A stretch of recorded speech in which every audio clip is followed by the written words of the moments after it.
सवाल कर रहे ना यार। सवाल ये कि आलिया नीलम ने जो chief justice Lahore high court ने उन्होंने 2 नाम भेजे और फिर बाद में जब इलेक्शन कमीशन ने 6 नाम और मांगे उन्होंने 6 नाम भेजे, तो बाद में कुछ उसमें तब्दीली की गई है। देखें, ये तनाज़ा आलिया नीलम के साहिबा के दौर में शुरू नहीं हुआ था। ये मलिक शहजाद गिबा साहब उस time chief justice of Pakistan थे।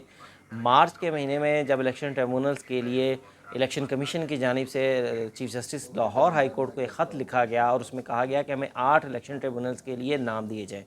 तो सबसे पहले chief justice Lahore high court Malik Shahzad गिबा साहब ने 2 नाम भिजवाए। फिर उसके बाद इलेक्शन कमीशन की जानिब से मज़ीद नाम मांगे गए तो उस पर 6 नाम भिजवा दिए गए। अब तनाज़ा जो था, पहले जो 2 आए वो तो दोनों नोटिफाई हो गए, उसके ऊपर तनाज़ा नहीं बना। जब बाद में 6 नाम आए तो उस पर तनाज़ा खड़ा हो गया। इलेक्शन कमीशन की जानिब से ये कहा गया कि आपको हर सीट के अगेंस्ट 3 नामों का पैनल भिजवाना है। इंडिविजुअल जज जो है वो एक सीट के अगेंस्ट नहीं भिजवा सकते आप।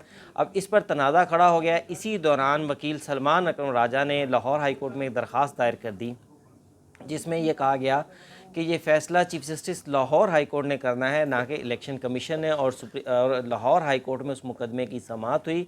लाहौर हाई कोर्ट ने ये फ़ैसला ना सिर्फ फ़ैसला किया कि वो जो 6 नाम भेजे गए हैं वो तमाम के तमाम जजेस एज ए जो है वो हो जाएंगे और नोटिफाई हो जाएंगे, और उसके साथ साथ उनकी जो जुरिडिक्शन तय करनी थी कि वो किस हल्के में मुकदमा सुनेंगे, वो जुरिडिक्शन भी तय कर दी। अब इस फैसले के अगेंस्ट इलेक्शन कमीशन यहाँ पर सुप्रीम कोर्ट में आया कि जजेस को नोटिफाई करना, नॉमिनेट करना चीफ जस्टिस का इख्तियार था, लेकिन नोटिफाई करना और उनकी जुरिडिक्शन का फ़ैसला करना ये लाहौर हाई कोर्ट का काम नहीं था, ये इलेक्शन कमीशन का काम था।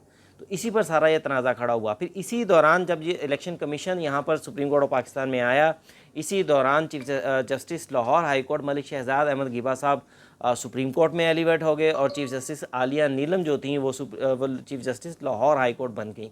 जब ये मुकदमा सुप्रीम कोर्ट ऑफ पाकिस्तान में पहली मरतबा टेकअप हुआ तो चीफ जस्टिस काजी फैज़ साहब ने इलेक्शन कमीशन को हदायत की कि आप ये मामला जो है इसको दोबारा से chief justice Lahore high court के साथ मुशावरत करें। अब ये मुशावरत 1 दफ़ा हुई, 2 दफ़ा हुई, इसकी डिटेल सामने नहीं आई, लेकिन अब फैसला ये किया गया है कि जो 6 नाम भेजे गए थे उनमें से 2 नाम मज़ीद और 2 पहले जो नोटिफाई हो चुके हैं। 4 ट्रिब्यूनल्स जो हैं वो लाहौर हाई कोर्ट के जजेस के वो काम करेंगे, और जो दीगर 4 हैं, क्योंकि इसी दौरान एक और भी चेंजिंग आ गई कि हुकूमत की जानिब से कानून में तब्दीली कर दी गई, जिसके बाद ये कह दिया गया कि इलेक्शन ट्रिब्यूनल्स में आधे 50% जो होंगे वो हाजिर सर्विस जजेस होंगे और 50% रिटायर्ड जजेस होंगे। तो अब 4 नाम लाहौर हाई कोर्ट के चीफ जस्टिस के जो हैं वो अपॉइंट हो गए, उनको हदायत की गई है कि वो काम शुरू कर दें, और 4 नाम इलेक्शन कमीशन की जानिब से नोटिफाई किए जाएंगे, जिसकी आज सुप्रीम कोर्ट ने कहा कि आप इस प्रोसेस को तेज़ कर दें।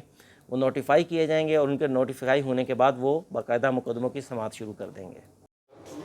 सुहेल भाई, ये बताइएगा इलेक्शन ट्रिब्यूनल के हवाले से जो खबरें गर्दिश कर रही हैं और 8 नाम जो है आलिया नीलम की जानिब से इलेक्शन कमीशन को भेजे गए, तो बाद में इलेक्शन कमीशन ने उस पर एतराज़ किया कि 4 नाम जो हैं वो आप एलोकेट करेंगे और 4 नाम जो हैं हम करेंगे। तो इस हवाले से बताएं लाहौर हाई कोर्ट की क्या अपडेट है। देखें, इसमें आज की जो समाअत है उसका अगर क्रक्स हम देखें, फ़ैसला तो बाद में जारी होना, लेकिन इस नतीजे पर कोर्ट पहुंच गई है और फ्रीकेन भी कि अब ये मामला हल हो चुका है। और हल इस पॉइंट पर हुआ है कि पहले ये तनाज़ा ये था कि इख्तियार की जंग बन गई थी कि क्या लाहौर हाई कोर्ट के चीफ जस्टिस ने नाम जो देने वही फाइनल है या इलेक्शन कमीशन उस पर ऑब्जेक्शन रेज़ कर सकता है। इस दौरान एक आपको पता है कि कानून में तरमीम की गई और इलेक्शन कमीशन को इख्तियार दिया गया कि रिटायर्ड जजेस भी आप अपॉइंट कर सकते हैं।